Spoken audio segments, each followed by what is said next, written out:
All right, so in this lesson, we're going to be building our very first website. Now, because we've only talked about HTML so far, so how to structure websites using HTML elements, and we haven't yet gotten to the part where we've learned about styling using CSS, then we're kind of limited in terms of the kind of websites that we can make. But fear not. Our websites are going to be right up there with the internet titans, but just way back in 1997. So do you remember what Yahoo looked like when it first launched? Or do you remember what Google looked like when it first came out? No? Don't remember? Well, there's a great website that can show you exactly that. And it's called the Internet Archive Wayback Machine. And you can find it at web.archive.org. Now in here, if you just enter the URL of a website that you're interested in, say yahoo.com, then it shows you what this website looks like all the way from 1996 to current day, which is 2017. Now let's have a look at what Yahoo looked like originally on the first day it was crawled, so 17th of October, 1996. So let's go ahead and click on that snapshot.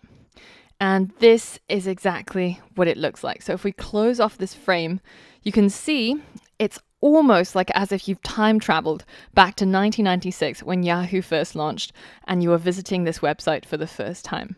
Now, as you can see, most of this is just pure HTML.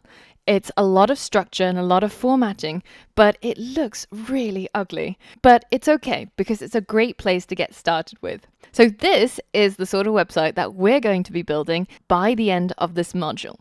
Now I hear you say, oh, but this looks terrible. We're in 2017. Surely nobody builds websites like this anymore. Well, this is an interesting anecdote that you might not know.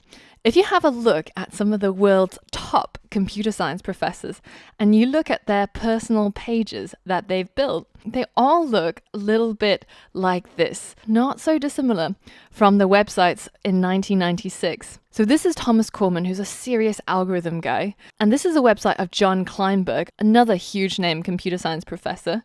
And of course, the king himself, Donald Knuth, has a website that looks like this. So if it's good enough for these computer science titans, then it's probably good enough also for our very first website. So by the end of this module, we're going to build a website that looks much like this. Something that we can put up online to show what we've done, our CV, as well as our hobbies and things that we like to do. So you can use it as a personal site or somewhere to list your CV online. So I hope you're excited because I'm super excited.